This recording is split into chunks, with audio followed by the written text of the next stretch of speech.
So for any of you who are interested in meditation, watch this. It's going to be a 2-part series because this is what we need.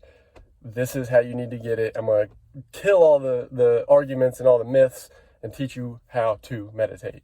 So as everybody knows, or if you don't, now you know, I'm a big fan of meditation. I've been meditating myself for like 10 years now, a more consistent practice for like 3 or 4 years, but it's just something that has helped me along the way. And the more I've learned, the more I've understood, and the more I've appreciated the practice. So I just want to help everyone learn how. Anytime I bring up meditation, many people argue that their brain doesn't work that way.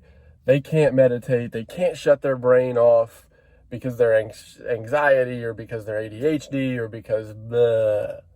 Well, the fact of the matter is anybody and everybody can meditate. To the extent may vary, but everyone, every single person can get benefit out of meditation. Anytime I get an argument about why someone can't meditate, generally the rule is I can't shut my brain off. My brain doesn't work that way. I'm too anxious. I'm too ADHD. I just can't sit in silence. I get it. Like, I understand and I appreciate that, but it's time to change the story. It's time to change the pattern. Listen to this. While they may be a factor, they're not the reason you can't. The reason you can't is because you choose not to. You don't pick up a baseball day one as an adult and throw a 90-mile-an-hour fastball. You don't. It takes practice. It takes skill. It takes learning. It takes knowledge. It takes strength. It takes improvement. So you pick up a baseball day one and you suck. But you practice every day and you're passionate about it, and people teach you along the way. You get to be better. You throw a faster ball. You throw a more accurate ball, whatever it may be. It's just like anything. You don't start day one, unless you're some prodigy, which is very rare. You don't start day one perfect.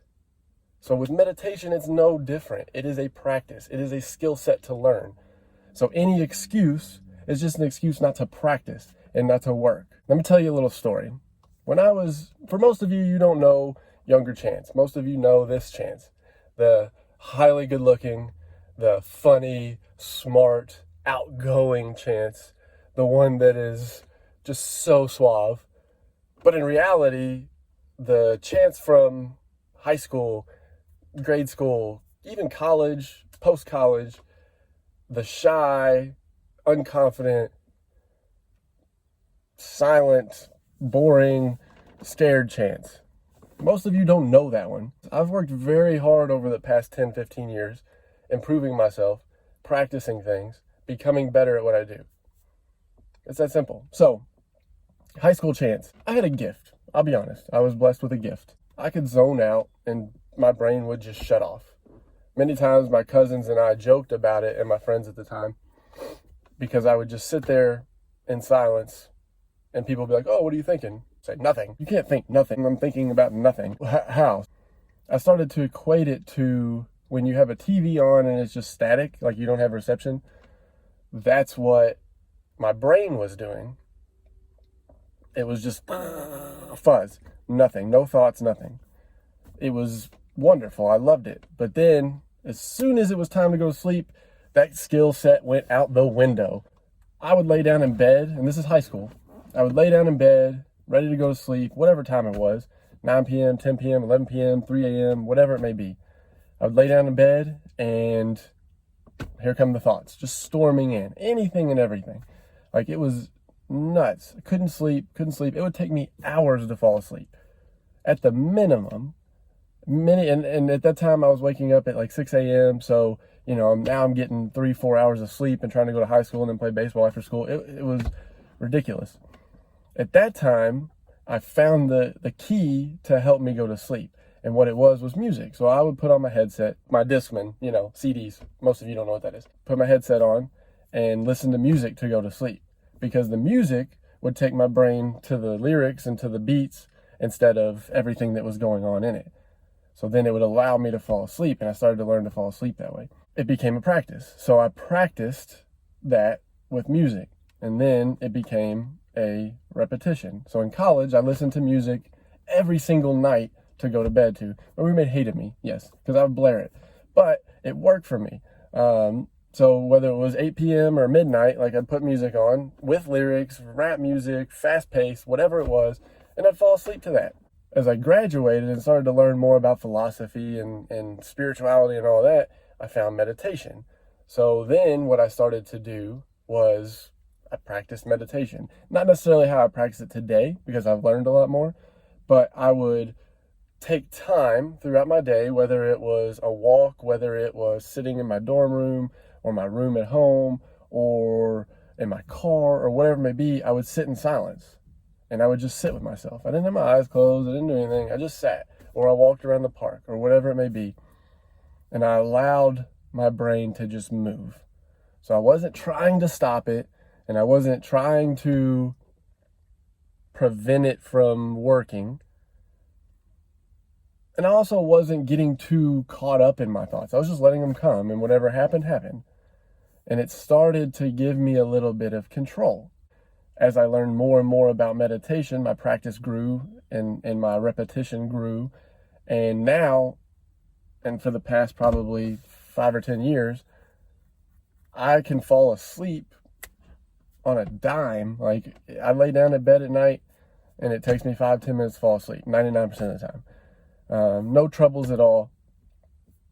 So it was a factor of learning how to notice and allow my brain to function, not getting caught up. Because what it would be is I would get a thought and I'd be like, fuck, more thoughts. Oh no, now I'm not going to sleep. What time is it? Oh crap, I'm only going to get 3 hours of sleep. God, I'm going to be so tired tomorrow. What am I going to, and it would just spiral. So it wasn't that I can control my mind in terms of not having thoughts, but it's that I can notice my thoughts coming in and just allow them to be, and it becomes a lot less stressful, a lot less work, a lot less tension. So then it's just easier to fall into that sleep pattern. Now with more practice, I have been able to slow my thoughts down, allow my thoughts to go. Once one comes in, it's right out, and I'm back to nothing. So for all of those people who I always have those debates, arguments, resistance with about meditation, yes, I understand that your brain moves and your mind moves at a fast pace. I understand that it's always going. I understand that your anxiety is higher. I understand that your attention is more challenged, but that doesn't mean that's just who you are. And it doesn't mean that's the way it's always going to be. What that means is that you got some work to do and you got to practice and be consistent with it. So what I suggest to all these people is to start a meditation practice. 5 minutes a day, 10 minutes a day. It's not much. And I'm going to tell you how to do this in part 2. But you've got to get that mindset twisted to where it is, yes, my brain works this way now, but I have the ability to improve it. It's not change it, it's improve it. Because we don't need to change, we just need to improve. So think of it this way. Right now, your brain, if you try to slow down, thoughts come in, spiral. Right?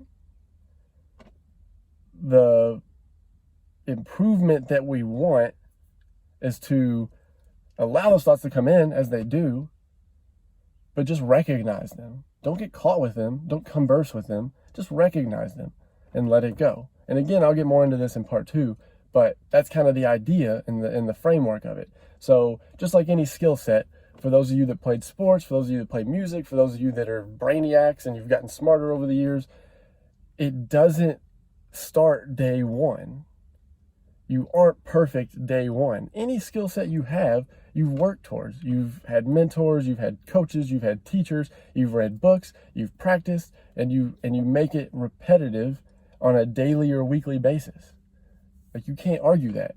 Meditation's no different. Just because you can't, and you're not good at it today, doesn't mean you can't do it. It means you practice it to get better. That's if you want the benefits. If you don't want the benefits and you just want to accept not sleeping or accept anxiety or accept ADHD or accept, stress, more power to you. But if you want to improve, which you're watching this, so I'm assuming you do, you got to practice. You got to work for it. And you got to take that time to develop a skill set.